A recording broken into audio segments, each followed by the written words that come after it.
New car owner, paano nga ba sisimulan yung pag-aalaga sa kotse? Hello mga paps, I'm Kuya Shane. At kung hindi pa kayo subscriber ng aking YouTube channel, press nyo naman yung subscribe button. Okay, paano nga ba aalagaan ng kotse for new car owner? No? Actually, na-receive ko lang tong question na to. And yun nga, marami na daw siya napanood na video ko kung paano i-take care yung kanyang sasakyan, new car owner daw siya, at gusto niyang magkaroon ng basic idea kung paano nga ba aalagaan yung kotse. Para sa akin sundin ninyo yung recommended na PMS ng inyong car manufacturer or kasa. So depende kasi yan dun sa car manufacturer, no? Merong every 6 months, meron naman yung every 3 months.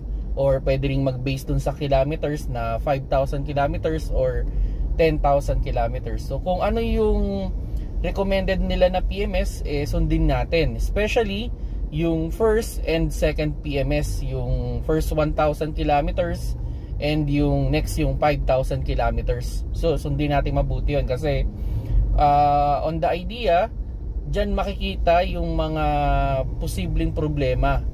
Na halimbawa kung may mga tagas, merong mga hindi na sigipan na tornilyo or bolt, mako-correct na yan dyan. Kaya kung may mga concern kayo, maganda sinasabi nyo kaagad doon. Halimbawa may narinig kayong kakaiba or may vibration na kakaiba, so sabihin nyo na kaagad para at least ma-assess na kaagad nila at ma-check nila, then makita nila kung may problema ba. So yun, paano nga ba aalagaan ang isang brand new na kotse? Okay, so sabihin na natin regular nyo naman pinapa-PMS, di naman kayo naglalap sa PMS, sinusunod nyo naman palagi. Ako ay advice at least sana kung ginagamit nyo man araw-araw yan, once a week chine-check nyo rin. So ano ba yung mga chine-check dyan? So nandyan na yung engine oil, kung pwedeng ma-check yung transmission oil, then yung coolant, brake fluid, yung vibration ng makina, yung usok, yung tunog ng makina, yung pag-abante niya, atras niya. Yan, may mga unusual ba kayong naririnig? Then pag nalulubak ba, meron bang mga lagutok kayong naririnig dyan or kalampag? Then aside dun sa yung pag umaalis kayo sa garahe, halimbawa inaatras ninyo yung sasakyan, check nyo rin kasi doon yun makikita bawa pinaandar ninyo, then afterward pag pinaatras ninyo or abante, check ninyo yung pinag-alisan ng sasakyan ninyo kung mayroon bang unusual na liquid, kasi ang normal lang na liquid dyan is yung galing dun sa aircon. So kung may kakaibang kulay, halimbawa kulay ng kulan, kulay ng or parang oily siya, maganda silipin nyo na kagad yung ilalim, no?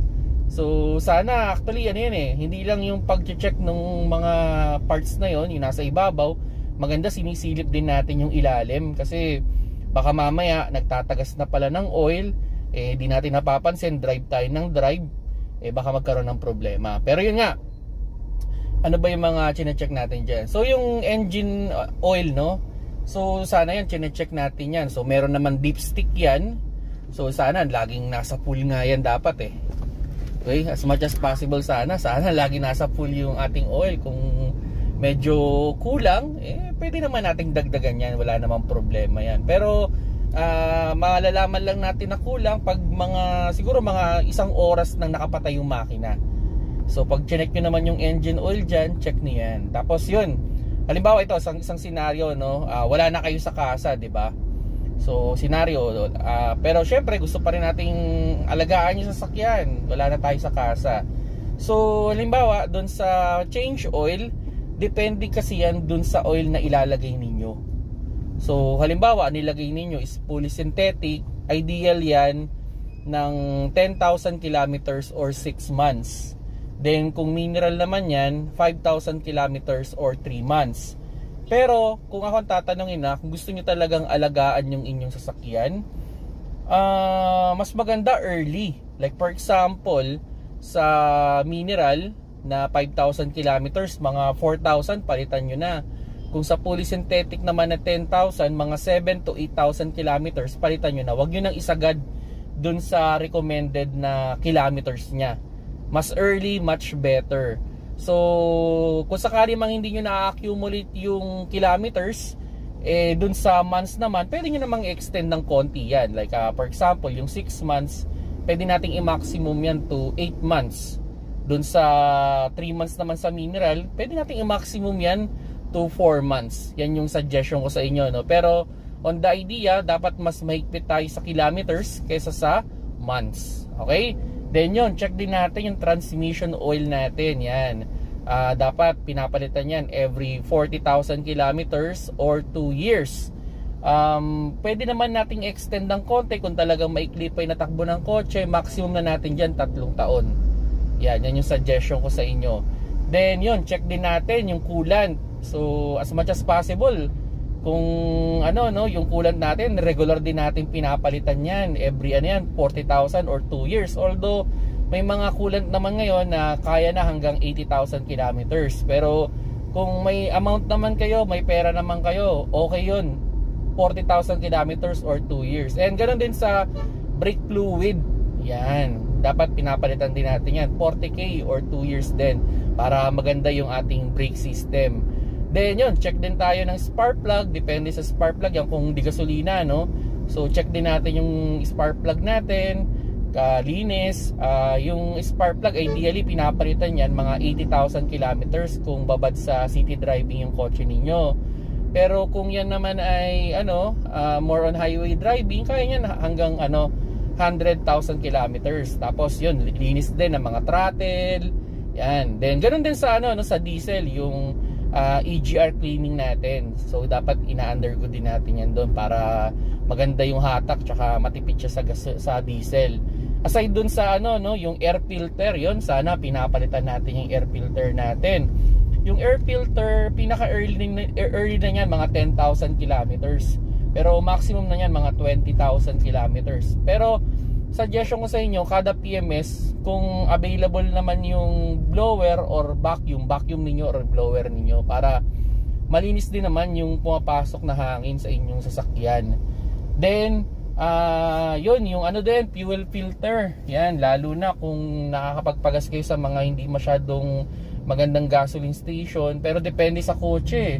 May mga kotse kasi na recommendation, iba 40, yung iba 80,000, yung iba kung kailan lang magka-problema. So yun, check nyo rin yun. Then ano pa ba yung mga pwede natin i-check dyan? Kasi syempre yung mga brakes natin, mga brake pad, brake shoe, yan, check din natin yan. So yun lang yung mga pwede nyong i-check or marami pa kung ano yung mga pwede nyong i-check ninyo para at least magtagal talaga yung inyong sasakyan, maalagaan ninyo. Tandaan natin mga paps, may mga sira kasi na hindi siya reversible. Okay? So once na nagka-problema na yan, hindi mo na madadaan sa treatment yan, kailangan na siyang i-repair. Tapos yun pala, isa sa pinaka-common reason ng overheat ngayon, especially sa mga front wheel drive, is yung auxiliary fan motor. So sana i-check ninyo, mag-research kayo kung kailan ba nasisira yon. So yung iba nasisira around 80,000 kilometers Pwedeng early kung babad sa traffic. Yung iba umaabot ng 100,000 kilometers, so depende talaga sa gamit. So average nyo na lang. Kung kakayanin, maganda palitan nyo na rin para at least hindi kayo mamblema sa overheat. So yun na siguro yung mga tips ko sa inyo, proper use pa rin. Syempre isa sa pinakamagandang way, wag racing. Kung sakali man, gamit kayo ng low gear kung kinakailangan, lalo sa mga automatic. Yung mga support, lagi nyo i-check. Kada i-on nyo yung sasakyan, pakiramdaman ninyo, pakinggan ninyo. Then kung may mga konti kayo napapansin, pwede nyo namang ipa-check yan pag sa PMS. So yun mga paps, yan yung idea para magtagal yung inyong sasakyan. Sana nagustuhan ninyo yung video.